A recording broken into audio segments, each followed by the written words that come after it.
vou falar de uma coisa que eu considero gravíssima, que é a falta de compreensão que as pessoas têm, porque elas são desviadas do rumo, da compreensão, do entendimento pela mídia, por determinados poderes e assim por diante. O que eu quero dizer?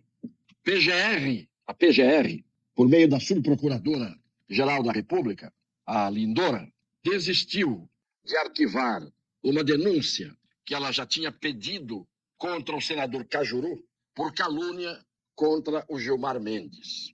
O que ela fez? Ela, na segunda-feira, entrou com uma denúncia contra o Sérgio Moro, por calúnia contra o Gilmar Mendes. Portanto, ela desistiu de arquivar e mandou abrir o processo, na segunda-feira. Guardem bem isso. Ela citou 3 declarações dadas pelo senador Cajuru desde 2019. Nas quais ele acusa Gilmar Mendes de venda de sentença. Pois bem, vamos ao vídeo que gerou a denúncia da Procuradoria da mesma Lindora na mesma segunda-feira contra o Moro. Vamos dar uma olhada. Não vai ser Moro, você entendeu? Você vai pra prisão. Se alguém falar da cincão, você fica mais 10 minutos, pessoal. Vamos ver o que ela vai deixar você encarcerada. É uma boa ideia. Tá subornando o guarda. Não, isso é fiança, instituto, para comprar uma habeas corpus do Gilmar Mendes. Não, tá bom. A primeira coisa que esse vídeo mostra é que isto aconteceu numa festa junina.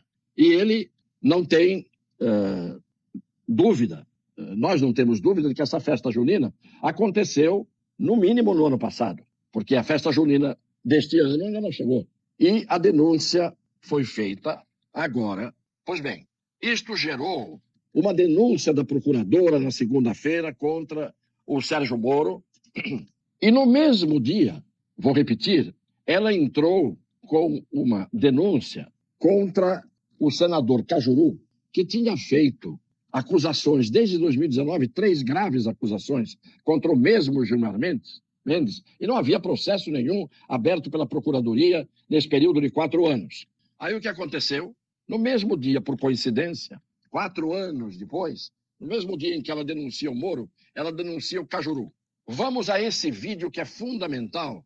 Na semana passada, o ministro Gilmar Mendes não economizou nas críticas aos procuradores da Força Tarefa da Lava Jato. Gentalha, despreparada, são uns cretinos. Em reação, o senador Jorge Cajuru, um dos signatários do documento que pede a criação de uma CPI para investigar o judiciário, lançou graves acusações contra o ministro do Supremo. Seu bandido, seu corrupto, entendeu? E a CPI da toga vai lhe provocar. Nós queremos saber como você tem 20 milhões de patrimônio. Foram das sentenças que você vendeu, seu canalha. O ministro prontamente pediu que o presidente do Supremo tome providências cabíveis contra o senador. O atrito gerou reação de vários senadores, que saíram em defesa do colega de parlamento. Isso é uma afronta ao Senado e aos seus membros. Eu não acredito que o ministro Gilmar, ou que o presidente do Supremo, desconheça o artigo 52 da Constituição, que dá aos membros desta casa do Congresso Nacional a prerrogativa de opinião, palavra e voto. Eu espero que não ousem ir adiante. Eu conclamo ao Supremo Tribunal Federal: respeite o Senado da República. Os parlamentares são invioláveis, conforme o artigo 53, em suas opiniões, palavras e votos. Alguém acredita no que acabou de ver? Em primeiro lugar, o senhor Gilmar Mendes chamando de gentalha, de cretinos, os magistrados da Lava Jato. Depois disso, vem o ataque do Cajuru, senador Cajuru, ao Gilmar Mendes, depois que ele fez esse ataque aos magistrados e componentes da Lava Jato.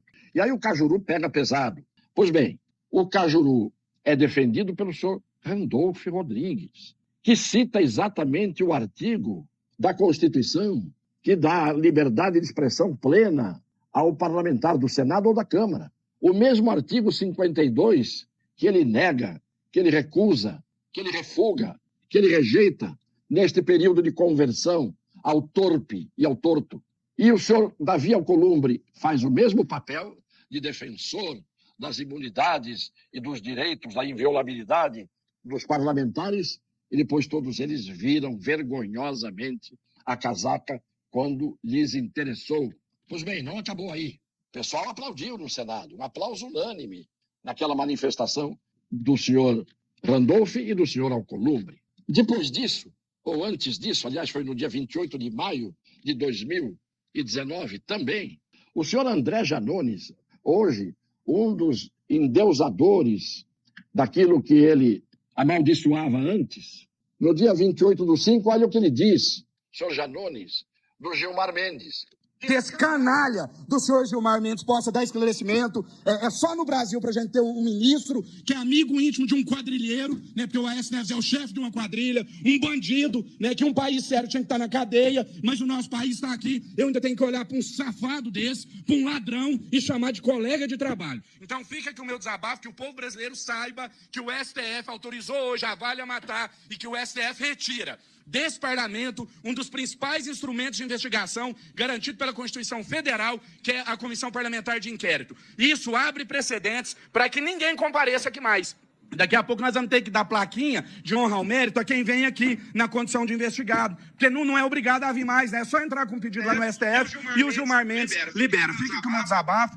Tudo aquilo que o senhor Janones e o senhor Randolph e o senhor Alcolumbre fazem hoje, a CPMI, que não foi aberta até agora, é um exemplo que ele está dando aí, que o Supremo tira o poder do parlamento, não deixa abrir CPMI, e agora está todo mundo fazendo exatamente aquilo que eles condenavam antes. É uma desfaçatez, é uma falta de vergonha na cara que esses parlamentares têm, e em torno deles o que existe. Ou eles estão em torno do quê? Nós estamos mostrando tudo isso não porque estamos aqui a defender o Moro, porque o Moro, evidentemente, aquilo que ele falou, ainda que numa quermesse, numa brincadeira, que não tenha sido feito num pronunciamento público, oficial, mas o fato é que ele não tinha que dizer aquilo, porque isso não é papel de juiz, nem de senador. Mas perto do que ele disse, e o Gilmar Mendes não processou o senhor Janones, chamado de canalha. Então vejam que cenário vergonhoso com o qual nós somos obrigados a conviver. Bem, no dia 3 de abril, e agora veio o mais importante, no dia 3 de abril, agora, neste mês, 3 deste mês, abril, a Lindora pediu o arquivamento da investigação contra o Cajuru, porque não houve manifestação do Gilmar Mendes sobre seu interesse em processar o Cajuru. Prestaram atenção? Ela pediu o arquivamento no dia 3 de abril, dizendo, não vamos denunciar o Cajuru, porque o ministro Gilmar Mendes não se manifestou querendo que se processasse o Cajuru. E isto é um requisito da lei. A lei exige que o ministro ofendido, se quiser que seja processado o Cajuru, porque se trata de queixa-crime, tem que fazer uma representação escrita à Procuradoria da República pedindo que se processe o Cajuru, porque ele é considerado funcionário público. Então, no caso do funcionário público, ele tem que manifestar o desejo de processar o ofensor e ele tem que fazer isso por representação, que é o nome que se dá para que o Ministério Público possa agir.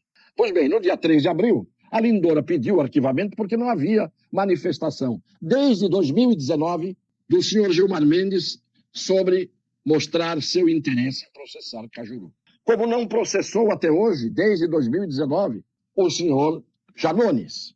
Na segunda-feira, agora, a tal, em que ela ofereceu a denúncia contra o Moro, a Lindora, subprocuradora-geral da República, ao mudar o seu posicionamento, Lindora explicou que logo após pedir o arquivamento, tomou conhecimento que no dia 12 de abril, 2 dias antes, depois de 4 anos, de que o ministro havia se manifestado no dia 19 de março. Mas ela ignorava o fato. Por quê? Porque a representação do ministro não foi remetida à Procuradoria-Geral da República. Ela diz, não foi remetida a este órgão ministerial.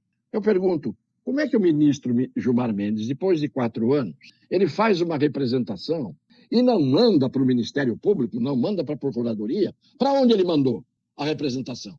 No dia 19 de março. 4 anos ficou inerte, levando-se em conta que a queixa-crime tem período de decadência. Se não se entra num determinado prazo, não pode entrar mais. Então, depois de 4 anos, o ministro Gilmar Mendes apresenta, estranhamente, no dia 19 de março, agora passado, uma representação, e a representação não vai para a Procuradoria-Geral da República, e a Lindora diz, ele não mandou para cá, por isso que eu não sabia. E aí o que ela faz? O que estava arquivado ela manda desarquivar. E no mesmo dia em que ela denuncia Moro, ela denuncia o Cajuru. Isto é uma vergonha. Eu não preciso dizer que isto acontecendo no âmbito do Ministério Público Federal, da Procuradoria-Geral da República, é inadmissível. 4 anos depois, por coincidência, no mesmo dia em que ela denuncia o Moro, aparece uma denúncia contra o senhor Cajuru, que não tinha sido pedida pelo Gilmar Mendes desde 2019 até 2023. E existe período de decadência. Se não se pede no prazo, não pode pedir mais. E ele não pediu, como não pediu contra o Janones. E ela vai e faz isso. Desarquiva o que ela tinha mandado arquivar. Estaria sepultado e ponto final. Então eu estou mostrando como é que está funcionando hoje, não apenas o judiciário, mas o órgão inquisitivo, o órgão da acusação, o Ministério Público no seu topo. Onde é que nós vamos parar com esta vergonha? A manifestação do Cajuru aconteceu a primeira em 2019, em abril. Depois uma outra, exibida pela TV Migalhas, em março de 2021. E pura e simplesmente, o seu ministro Gilmar Mendes aceitou as ofensas do Janones, tinha aceitado durante 4 anos as ofensas do Cajuru, e por coincidência, agora no mês passado, já devendo saber que tinha havido aquele vídeo que fizeram do Moro na quermesse, para salvar as aparências, pedido dele arquivado. E eu pergunto de novo, o ministro do Supremo não sabe para onde manda a representação, que só pode ser para a Procuradoria-Geral da República, e a representação dele não chegou lá, e a doutora Lindora diz, não veio aqui, não foi remetida para nós. Aí depois dão um jeito de fazer a coisa aparecer na Procuradoria. E ela ilegalmente manda desarquivar o que já estava arquivado, sem obediência, inclusive, ao prazo de decadência que existe para promover uma ação penal no caso de queixa-crime, que é o caso típico dos crimes contra a honra. Eu faço questão de mostrar aqui as coisas como são do ponto de vista jurídico, como são do ponto de vista do direito, como são e como deveriam ser. É realmente um absurdo atrás do outro, para dizer o menos, porque não há palavras que a gente possa dizer aqui, que possam definir exatamente as coisas que estão acontecendo hoje no Brasil, em todos os níveis de poder, uma coisa absurda, e está muito mal explicado, para dizer o menos, que o ministro do Supremo apareça 4 anos depois, na hora em que ele tem na mão um vídeo muito estranhamente feito com o Moro, seu inimigo declarado, porque ele começou atacando a Lava Jato, como os senhores viram, chamando as pessoas de gentalha, de cretinos. Isto é o ministro do Supremo falando de magistrados e de procuradores federais. Então nós não podemos mais ficar quietos. Nós não podemos mais ter medo de dizer a verdade. Esse é o jornalismo. Esta é a mídia, que ninguém julga, que ninguém pune, que ninguém coloca no inquérito das fake news. Então, estas coisas precisam ser levadas ao conhecimento de todo mundo, para ver quem é qual é o caráter de um Randolfo Rodrigues, qual é o caráter de um Alcolumbre, qual é o caráter desta procuradora da Procuradoria-Geral da República. Cada um julgue como quiser. Pode ser que ela tenha um extraordinário caráter. Pode ser. As evidências, no entanto, estão mostrando que está tudo indo de mal a pior. A começar por esse julgamento absurdo, de batelada, de baciada, um cerceamento de defesa, que não se viu isso na história do mundo contemporâneo. Compartilhem, comentem e mostrem àqueles que não viram. Acho que vale a pena a gente procurar a verdade para trazer aquilo que é certo, aquilo que é justo, para que as pessoas não sejam enganadas e fiquem sendo feitas de palhaças, essas pessoas, de idiotas. Primeiro pela mídia, aquela parte da mídia que é desavergonhadamente fabricante de falsas notícias, conta as coisas pela metade, jornalistas que não fazem jus ao nome, ao título e assim por diante. Nós vamos continuar aqui enquanto tivermos vida, sem ter medo da verdade, sem ter medo de ninguém, principalmente daqueles que não têm consciência. Um beijo no coração das pessoas de boa fé.